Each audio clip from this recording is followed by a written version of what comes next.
इस समय हम मौजूद हैं नरेला के सत्यवादी राजा हरिश्चंद्र अस्पताल में और सत्यवादी राजा हरिश्चंद्र अस्पताल में हमारे साथ मौजूद हैं यहाँ हॉस्पिटल से निकाले गए एनओ या नर्सिंग ऑर्डरली 17 नर्सिंग ऑर्डरली बिना किसी नोटिस के निकाले गए हैं और ये लोग लगातार अपनी जॉब पाने के लिए तमाम विधायक, मंत्री, इवन मुख्यमंत्री तक मिल चुके हैं, गुहार लगा चुके हैं, लेकिन इनकी सुनी नहीं जा रही है, इनको वापस नहीं लिया जा रहा है।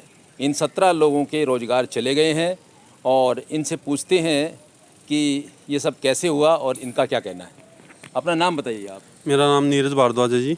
नीरज भारद्वाज जी, आप नर्सिंग ऑर्डरली के पद पे यहाँ काम कर रहे हैं? हाँ जी, मैं पिछले 2024 से जुलाई से लगा था यहाँ पे और इन्होंने अभी नया टेंडर रिन्यू किया है।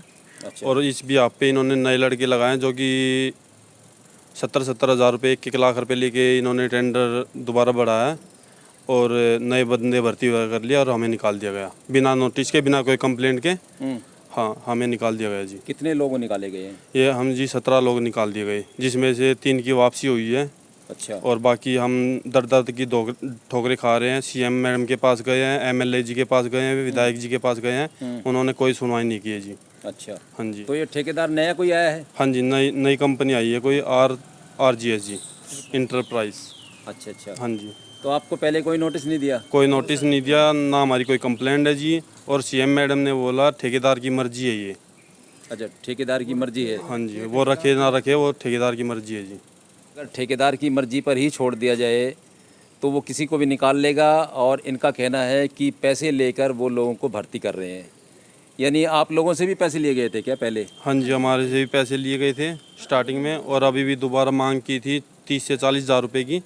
तो हमारे कुछ वर्करों ने वहाँ पे जाके नोएडा जाके पैसे दिए, डॉक्यूमेंट दिए और उन्होंने हमें बिना नोटिस के, बिना कुछ बताए निकाल दिया।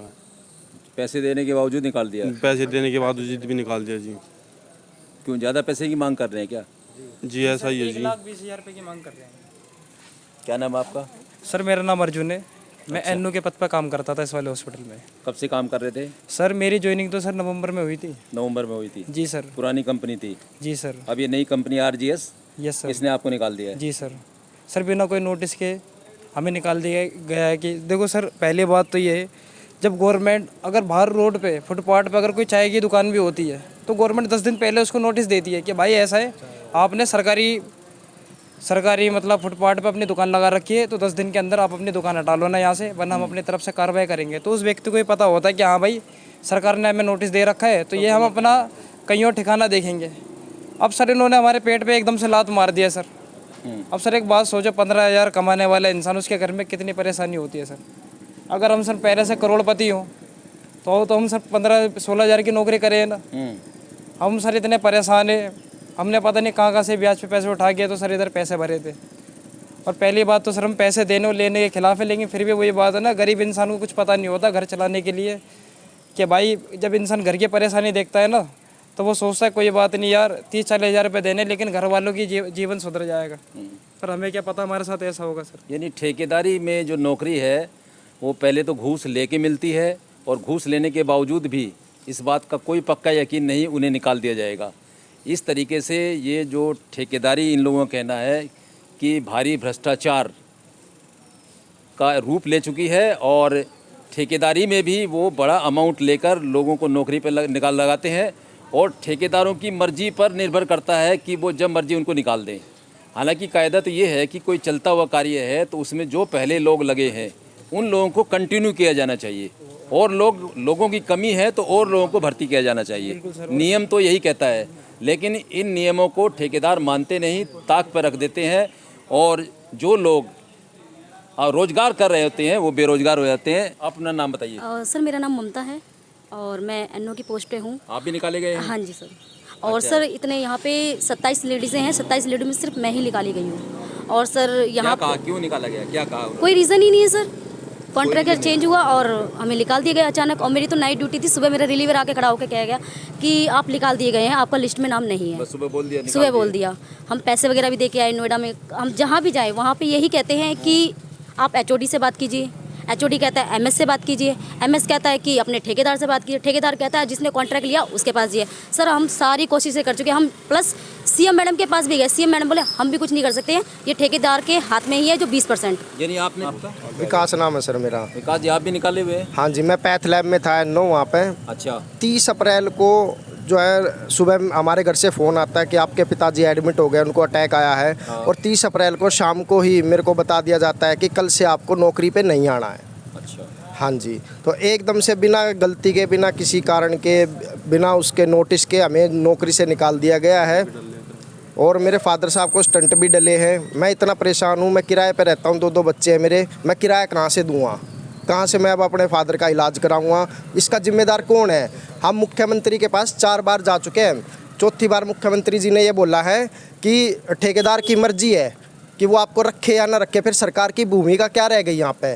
सरकारी हॉस्पिटल में जब ठेकेदार की मर्जी चलेगी तो फिर सरकार किस बात की है? तो फिर हम वोट सरकार को क्यों दे? फिर हम ठेकेदार को वोट देंगे, सरकार को क्यों वोट देंगे? जब ठेकेदार की मर्जी चलने, कल को ठेकेदार क्या देगा, OPD के 300 रुपये लगेंगे, सरकार फिर पब्लिक जाएगी मैडम सरकारी हॉस्पिटल में OPD के 300 रुपये लग रहे, फिर मैडम कह देगी कि कोई बात नहीं, वो तो ठेकेदार की मर्जी है। कल को टेस्ट होंगे, उनके भी पैसे लगेंगे, ठेकेदार की मर्जी है। ये क्या जवाब हुआ? ठेकेदार क्या ये वही सरकार है क्या जो हर मंच पे ये कहती है कि युवाओं को रोजगार देंगे, युवाओं के लिए ये करेंगे? क्या करा युवाओं के लिए? युवाओं को नौकरी से निकाल दिया गया, क्या करा बताओ? सरकार कौन जवाब देगा अब इसका? अब मेरा किराया कौन भरेगा? मैंने लोन पे पैसे उठा के भरे थे इसमें ठेकेदारी में, कौन करेगा? उसका ब्याज कौन देगा? कौन करेगा? कौन जिम्मेदार इन सब चीज़ों का? बताइए। अभी निकाले हुए हैं? जी सर। क्या नाम है आपका? गोविंद भारद्वाज है जी। गोविंद भारद्वाज, कहाँ रहते हैं आप? गोगा गांव से है गोगा गाँव सर। से। जी सर। आप भी कुछ बोलो, क्या कहना चाहते हो? सर हमारे यही था कि पैसे कब से काम देकर कर रहे हो आप? 1 साल हो गया जी पिछले। 1 साल? जी सर। तो अब क्यों निकाला आपको, क्या कारण है? ये नहीं पता सर, किसी ने पैसे ज़्यादा भर के, जो यहाँ पे एक परिवार से 7 लोग लगे हुए हैं, एक ही परिवार से 8 9 उनके पास ना तो डॉक्यूमेंट्स इनकम्प्लीट है उनके सभी के। हमारे तो डॉक्यूमेंट्स भी कंप्लीट थे, तब भी हमें बिना सूचना के एकदम से अचानक से निकाल दिया गया, ताकि उन्होंने पैसे ज़्यादा दिए हो इसकी वजह से। यानी कि इन लोगों का कहना है कि इन्हें बिना किसी नोटिस के बाहर निकाल दिया गया है और जिसने ज़्यादा पैसे दिए उनको रख लिया गया है, अपने उन चहेते लोगों को, और जो लोग लगातार काम कर रहे थे, जिनको एक्सपीरियंस है, उन 17 लोगों को रोज़गार से महरूम कर दिया गया है, बाहर निकाल दिया गया है।